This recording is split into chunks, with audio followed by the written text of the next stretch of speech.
Hello दोस्तों, आज है 17 जनवरी। और आज हम पढ़ेंगे सामान्य अध्ययन के कुछ बहुत ही महत्वपूर्ण प्रश्न। तो ये डेली जीके का चौथा वीडियो है। अगर आपने पहले वीडियो 3 वीडियो नहीं देखे हैं तो डिस्क्रिप्शन में आपको लिंक मिल जाएगी, या फिर आप चाहें तो चैनल की प्लेलिस्ट में जाके देख सकते हैं। आइए हम बढ़ते हैं वीडियो की तरफ। और हाँ, चैनल को सब्सक्राइब करना, लाइक करना और शेयर करना मत भूलें। उस पाल शासक का नाम बताइए जिसने विक्रमशिला विश्वविद्यालय की स्थापना की। धर्मपाल, गोपाल, विक्रमादित्य या फिर विक्रमादित्य द्वितीय। तो हमारा पहला प्रश्न है ये, उत्तर देना है आपको धर्मपाल, गोपाल, विक्रमादित्य या फिर विक्रमादित्य द्वितीय। हमारा उत्तर सही हो जाएगा धर्मपाल। पाल वंश के शासक थे धर्मपाल। और पाल वंश के संस्थापक कौन थे? स्थापना किसने की थी पाल वंश की? तो गोपाल। और धर्मपाल प्रसिद्ध शासक थे पाल वंश के। ठीक है। विक्रमशिला विश्वविद्यालय जो है ये बिहार राज्य के भागलपुर में है। इसकी स्थापना किसने की थी? तो धर्मपाल। ठीक है। और जो गोपाल हैं ये पाल वंश के संस्थापक हैं। पाल वंश की स्थापना इन्होंने की थी। इसके बाद बात करें, जो पाल वंश के सबसे महान शासक थे धर्मपाल, इन्होंने ही विक्रमशिला विश्वविद्यालय की स्थापना की थी। और विक्रमशिला विश्वविद्यालय को 1203 में, कब? 1203 में खिलजी वंश के जो थे बख्तियार खिलजी ने इन्हें नष्ट कर दिया था। बख्तियार खिलजी ने 1203 ईस्वी में नष्ट कर दिया था। विक्रमशिला विश्वविद्यालय बौद्ध शिक्षा का प्रमुख केंद्र था। क्या था? बौद्ध शिक्षा का प्रमुख केंद्र था विक्रमशिला विश्वविद्यालय। आगे हम देखते हैं, प्लासी का युद्ध कब हुआ था? प्लासी का युद्ध कब हुआ था? 1757 में, 1191 में, 1192 में या फिर 1526 में? उत्तर देना है आपको। प्लासी का युद्ध कब हुआ था? उत्तर हो जाएगा हमारा 1757 में। कब? 1757 ईस्वी में प्लासी का युद्ध हुआ था। 1757 में प्लासी का युद्ध हुआ था। ठीक है। अच्छा, प्लासी का युद्ध हुआ था 1757 में। उसके बाद बात करें 1191 में क्या हुआ था? तो 1191 में तराइन का प्रथम युद्ध हुआ था। ठीक है। तराइन का प्रथम युद्ध हुआ था 1191 में। 1192 की बात करें तो 1192 में तराइन का द्वितीय युद्ध हुआ था। और 1526 की बात करें तो 1526 में पानीपत की लड़ाई, पहली लड़ाई हुई थी। पानीपत की पहली लड़ाई हुई थी 1526 में। उसके बाद हम प्लासी के युद्ध की बात करें तो प्लासी का जो युद्ध हुआ था 23 जून को हुआ था। कब हुआ था? 23 जून को। 23 जून को हुआ था ये। 23 जून 1757 ईस्वी में सिराजुद्दौला और अंग्रेजों के मध्य हुआ था, जिसमें अंग्रेजों की तरफ से कौन था? ब्रिटिश ईस्ट इंडिया कंपनी की सेना थी, जिसका नेतृत्व रॉबर्ट क्लाइव कर रहा था। उसके बाद इस युद्ध में सिराजुद्दौला की पराजय हुई थी, लेकिन इस युद्ध को युद्ध नहीं कहा जा सकता, क्योंकि सिराजुद्दौला के सेनापति थे मीर जाफर। मीर जाफर को लालच देकर क्लाइव ने, जो रॉबर्ट क्लाइव थे, इन्होंने कंपनी की तरफ कर लिया था, जिसकी वजह से मीर जाफर ने युद्ध में सिराजुद्दौला का साथ नहीं दिया था सक्रियता से। ठीक है। आगे हम देखते हैं, और इसी वजह से सिराजुद्दौला की हार हुई थी। आगे हम देखते हैं, हमारा अगला प्रश्न हो जाएगा, विटामिन ए की कमी से कौन सा रोग होता है? विटामिन ए की कमी से कौन सा रोग होता है? रतौंधी, बेरी, स्कर्वी या फिर रिकेटस? तो हमारा उत्तर सही हो जाएगा रतौंधी। ठीक है। हमारा उत्तर सही हो जाएगा रतौंधी, जो विटामिन ए की कमी से होता है। अच्छा, अब बेरी की बात, अच्छा विटामिन ए की बात करें तो विटामिन ए का रासायनिक नाम क्या है? तो रेटिनाल है। क्या है? रेटिनाल। इसको आप देख लीजिएगा, रेटिनाल हो जाएगा। विटामिन ए का रासायनिक नाम हो जाएगा रेटिनाल। विटामिन बी की बात करें तो बेरी की बात करें तो विटामिन B1। ठीक है। इसका रासायनिक नाम होता है थायमिन। और स्कर्वी की बात करें तो विटामिन सी, इसका रासायनिक नाम होता है स्कार्बिक अम्ल। और रिकेटस की बात करें तो विटामिन डी की कमी से रिकेटस रोग होता है। रिकेट्स रोग होता है, जो इसका रासायनिक नाम क्या है? विटामिन डी का। विटामिन डी का रासायनिक नाम हो जाएगा कैल्सीफेरॉल। विटामिन ए का रासायनिक नाम क्या है? तो विटामिन ए का रासायनिक नाम है रेटिनाल। विटामिन ए की कमी से होता है रतौंधी। विटामिन बी की बात करें तो विटामिन बी का रासायनिक नाम है B1 का थायमिन, और इसकी कमी से होता है बेरी। उसके बाद विटामिन सी की बात करें तो विटामिन सी की कमी से होता है स्कर्वी, और विटामिन सी का रासायनिक नाम क्या है? स्कार्बिक अम्ल। विटामिन डी की बात करें तो इसकी कमी से होता है रिकेटस होता है, और इसका रासायनिक नाम क्या है? कैल्सीफेरॉल। ठीक है। आगे हम देखते हैं, हमारा अगला प्रश्न हो जाएगा, बिजली के बल्ब का फिलामेंट किसका बना होता है? बिजली के बल्ब का फिलामेंट किसका बना होता है? मैग्नीशियम, लेड, टिन या फिर टंगस्टन? आपको उत्तर देना है। हमारा उत्तर सही हो जाएगा टंगस्टन। ठीक है, टंगस्टन का बना होता है बल्ब के, जो बिजली का बल्ब होता है उसका फिलामेंट बना होता है इसका। अच्छा, जो मैग्नीशियम है ये एक रासायनिक तत्व है, इसका प्रतीक क्या होता है? तो Mg। ठीक है, Mg इसका प्रतीक होता है। और परमाणु क्रमांक की बात करें तो 12, क्या 12 परमाणु क्रमांक होता है मैग्नीशियम का। उसके बाद लेड की बात करें तो लेड को सीसा कहा जाता है, ये भी एक रासायनिक तत्व है, जो इसका प्रतीक क्या होता है? Pb। ठीक है, Pb इसका प्रतीक होता है। परमाणु क्रमांक की बात करें तो 82। ठीक है, 82।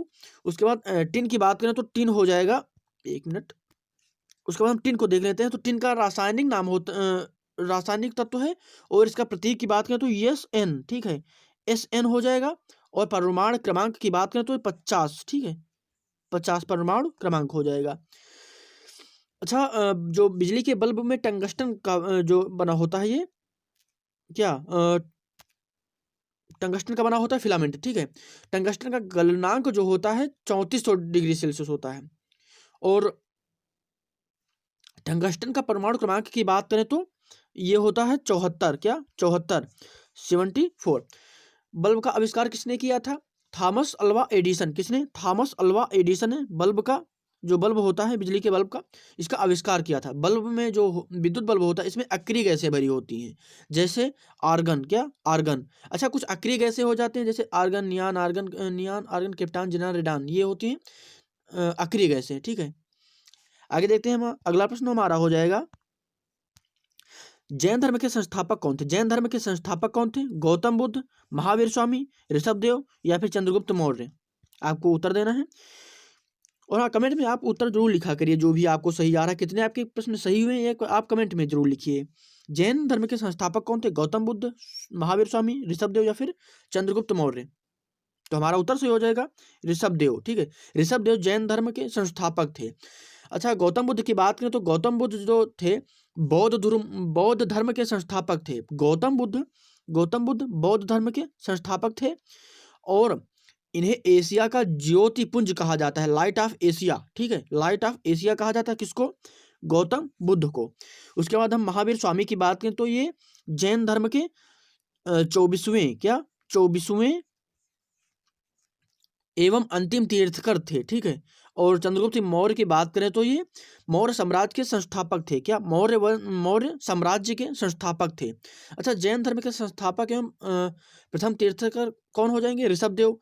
और जैन धर्म की बात हो रही है तो जैन धर्म के दो संप्रदाय हैं, कौन कौन से? श्वेतांबर पहला, उसके बाद दूसरा दिगंबर। ठीक है, अच्छा, जैन धर्म के त्रिरत्न भी हैं, क्या है? त्रिरत्न है, पहला सम्यक दर्शन, दूसरा सम्यक ज्ञान, और तीसरा सम्यक आचरण। ठीक है, ये आप याद रखेंगे। उसके बाद जैन धर्म के 5 महाव्रत भी हैं, सत्य, अहिंसा, अस्तेय, अपरिग्रह और ब्रह्मचर्य। ठीक है, ये आप भूलेंगे नहीं। सत्य, अहिंसा, अस्तेय, अपरिग्रह, ब्रह्मचर्य जैन धर्म के 5 महाव्रत हैं। और त्रिरत्न की बात करें, सम्यक दर्शन, सम्यक ज्ञान और सम्यक आचरण। आगे बढ़ते हैं, हमारा अगला प्रश्न हो जाएगा, चंद्रगुप्त मौर्य का उत्तराधिकारी कौन था? चंद्रगुप्त मौर्य का उत्तराधिकारी कौन था? बिंदुसार, बिंबिसार, अशोक या फिर घनानंद? आपको उत्तर देना है।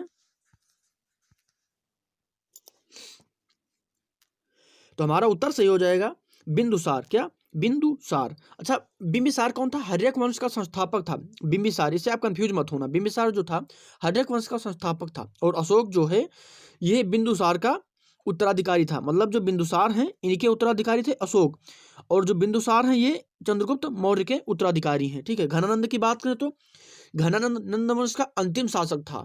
ठीक है, आगे हम देखते हैं, बिंदुसार जो है अशोक के पिता थे, क्या है? अशोक के पिता, और चंद्रगुप्त मौर्य के पुत्र थे बिंदुसार। आगे हम देखते हैं, हमारा अगला प्रश्न हो जाएगा, अशोक के शिलालेख में मनुष्य और पशु दोनों की चिकित्सा व्यवस्था का उल्लेख है। अशोक के किस शिलालेख में, माफ कीजिएगा, किस शिलालेख में मनुष्य और पशु दोनों की चिकित्सा व्यवस्था का उल्लेख है? पहले शिलालेख में, दूसरे शिलालेख में, तीसरे में या फिर चौथे शिलालेख में? हमारा उत्तर सही हो जाएगा दूसरे शिलालेख में। क्या दूसरे शिलालेख में? अशोक के दूसरे शिलालेख में मनुष्य और पशु दोनों की चिकित्सा व्यवस्था का उल्लेख है। ठीक है। अच्छा, पहले शिलालेख में क्या है, तो पहले में इसमें पशु बलि की निंदा की गई है। तीसरे में क्या है, तो तीसरे में है राजकीय अधिकारियों को, इसमें राजकीय अधिकारियों को यह आदेश दिया गया है कि वे हर 5वें वर्ष के उपरांत दौरे पर जाएंगे। ठीक है। और कुछ धार्मिक नियमों का भी उल्लेख किया गया है तीसरे शिलालेख में। चौथे की बात करें तो चौथे शिलालेख में इसमें भेरी घोष की जगह धम्म घोष की घोषणा की गई है। आगे हम देखते हैं, हमारा अगला प्रश्न हो जाएगा, दास कैपिटल पुस्तक के लेखक कौन? दास कैपिटल पुस्तक के लेखक कौन है? हरिवंश राय बच्चन, दांते, कार्ल मार्क्स या फिर सोभाडे?